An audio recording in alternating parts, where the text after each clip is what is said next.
اس کو سامنے لایا، اور بڑی بات یہ ہے کہ اس میں برطانیہ کے وزیر انصاف بھی موجود تھے، اور انہوں نے اے ٹو زی انہوں نے ساری صورتحال کشمیر کی بیان کر دی، اور اپنے وزیر اعظم پر زور دیا اور مطالبہ کیا ان سے کہ وہ فوری طور پر بھارت سے اپنا معاہدہ جو دفاعی معاہدہ ہے اس کو منسوخ کریں، اور پھر کشمیریوں کی آواز بن کے کشمیریوں کو ان کا حق دلا دیں۔ لیکن یہ ایک پریس کانفرنس سے یا ایک محدود مباحثے سے کام نہیں چلے گا۔ اگر برطانوی اراکین پارلیمان مخلص ہیں یا کشمیر کا درد ان کے سینوں میں اب اٹھنے لگا ہے، تو انہوں نے اپنی موومنٹ کو چلانا ہوگا اور اپنی صدا کو بلند کرنا ہوگا پوری دنیا میں، دنیا کے ہر فورم پر،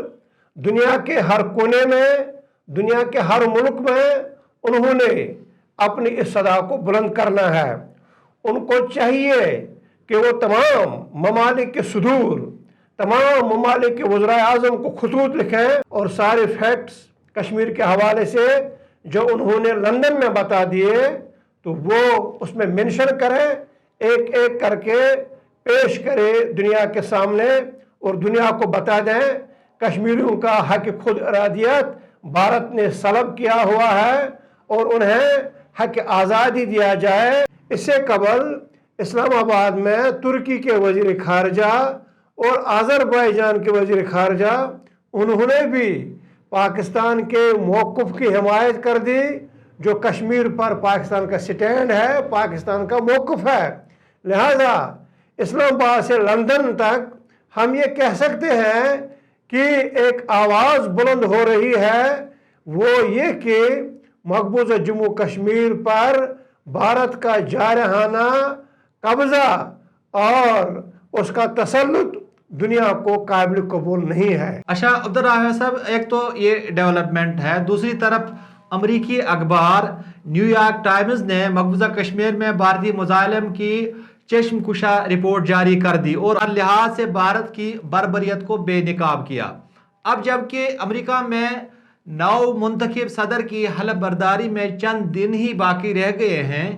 کیا آپ کے خیال میں امریکی اخبار نے جو بائیڈن کو مسئلہ کشمیر کی حساسیت سے آگاہ کرنے کی کوشش کی ہے؟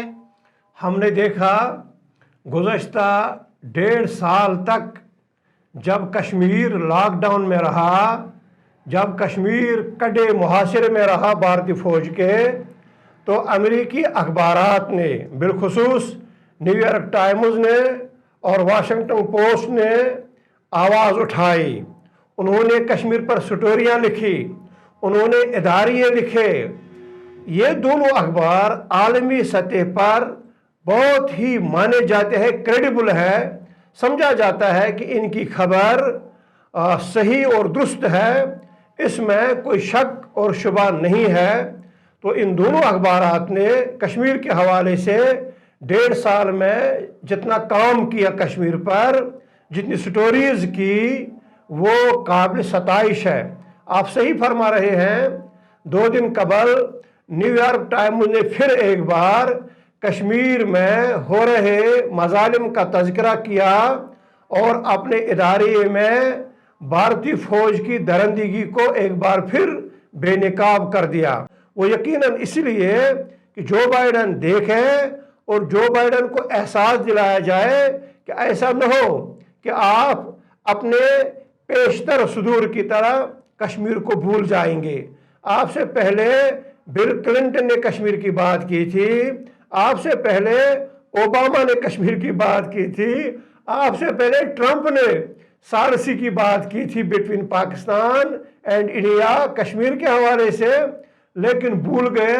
کوئی سلسلہ آگے نہیں بڑھ سکا۔ اخبار کا مقصد اور مدعا یہی لگ رہا ہے کہ وہ نئے امریکی صدر کے ذہن میں یہ بات ڈال رہا تھا کہ آپ نے اس سے ہٹ کے ایک جرأت مندانہ اقدام کرنا ہے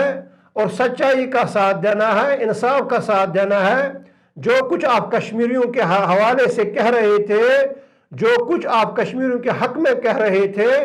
اب وقت آ رہا ہے، اب آپ کرسی سنبھال رہے ہیں، عہدہ سنبھال رہے ہیں، مسند سنبھال رہے ہیں، تو پھر آپ نے ان وعدوں کا خیال رکھنا ہے، آپ نے ان وعدوں کا پاس رکھنا ہے، آپ نے وہ سارے وعدے پورے کرنے ہیں جو آپ نے اپنی انتخابی مہم میں وعدے کر رکھے ہیں۔ بالخصوص کشمیر کے حوالے سے جو سٹینڈ آپ کا رہا، جو گفتگو آپ نے کی، جو باتیں آپ نے بتائی، اب وقت آ چکا ہے، اب آپ اولین فرصت میں کشمیریوں کی حالت ظاہر کو دیکھیں، کشمیریوں کو ان کا حق دلا دیں اور کشمیریوں کے ساتھ انصاف کیا جائے۔ یقیناً اخبار کا مقصد یہی تھا۔ اچھا عبدالرافع صاحب، بھارتی آرمی چیف نے ایک فوجی پریڈ میں تقریر کرتے ہوئے کہا ہے کہ بھارتی فوج کو موجودہ دور میں 2 فرنٹ وار کا سامنا ہے۔ آپ کے خیال میں بھارتی آرمی چیف اپنے فوج کو ڈرا رہے تھے، حوصلہ دے رہے تھے، یا خودکشی پر مائل کر رہے تھے؟ شکر ہے اللہ کا کہ بھارتی آرمی چیف کو اعتراف کرنا پڑا، اور برملا انہوں نے اعتراف کیا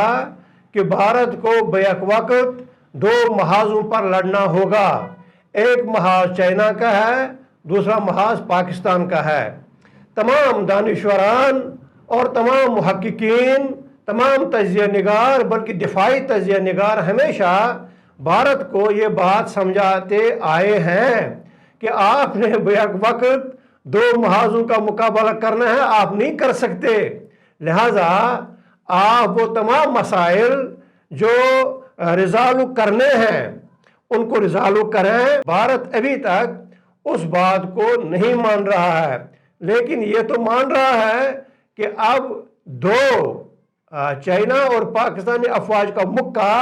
بھارت کے منہ پر لگنے والا ہے اور چلنے والا ہے۔ جب یہ مکہ اس کے چہرے پر، سیاہ چہرے پر چلے گا تو اس کا بیجا باہر نکل آئے گا، لیکن اس کی ہر درمی اپنی جگہ قائم ہے، اس کی ضد اپنی جگہ قائم ہے، اور اس کا وہ رویہ، وہ وتیرہ اور اس کے تیور اپنی جگہ سب قائم ہے۔ چاہیے تو یہ کہ بھارت اپنے تیور بدل دے، اپنا رویہ بدل دے اور اپنا طرز عمل بدل دے، انصاف سے کام لیں، سچائی کو دیکھیں۔ میں سمجھتا ہوں جب کسی فوج کے 2 محاذ کھل جائیں لڑنے کے لیے، تو یہاں آپ جتنا حوصلہ دینے کی کوشش کریں انہیں حوصلہ ہرگز نہیں ملے گا، وہ پست ہمتی اختیار کریں گے، پس قدمی اختیار کریں گے، ان کے جان کے لالے پڑیں گے۔ یہ انڈین آرمی چیف نے اپنی فوج کی اندرون کیفیت، اندرون صورتحال دیکھی ہوئی ہے، لہٰذا وہ کوشش کر رہے تھے کہ میں حوصلہ بڑھاؤں، لیکن اس طرح فوج کا حوصلہ نہیں بڑھ سکتا جب فوج کو اپنی موت سامنے سے نظر آ رہی ہو، جب انڈین آرمی کو پاکستان اور چائنا آرمی کا اتحاد نظر آ رہا ہو، ایک فرنٹ نظر آ رہا ہو، تو پھر انہیں کتنا آپ حوصلہ دیں گے لڑنے کے لیے؟ یہ کارگر ثابت نہیں ہو سکتا۔ آپ اور میں اپنی آنکھوں سے صورتحال کو دیکھ رہے ہیں، اسلامیہ نے جموں کشمیر صورتحال کو اپنی آنکھوں سے دیکھ رہے ہیں۔ بھارتی فوج جو قابض فوج مقبوضہ جموں کشمیر میں ہے، ہر 3 دن کے بعد اور ہر 4 دن کے بعد آپ کو ایک نہ ایک رپورٹ سامنے آ رہی ہے کہ فلاں جگہ انڈین آرمی سولجر نے اپنی سروس رفل سے ہی اپنا خاتمہ کر دیا۔ ہمیں اس کا بھرپور علم ہے کہ ذہنی دباؤ میں ہے انڈین آرمی، بالخصوص کشمیر میں، اور جب یہ چائنا اور انڈیا کا لداخ میں سلسلہ شروع ہوا، اس سے ان کا ذہنی تناؤ مزید بڑھ گیا۔ لہٰذا ان چیزوں سے ایک یہ کہ مسلسل ڈیوٹی مقبوضہ کشمیر میں بھارتی سولجر کی، اور دوسرا یہ کہ اب چائنا نے بھی اس کے خلاف ایک جہنم زار تیار کر رکھا ہے، اس نے اترنا ہے اس جہنم زار میں، اس نے مرنا ہے، ہلاک ہونا ہے،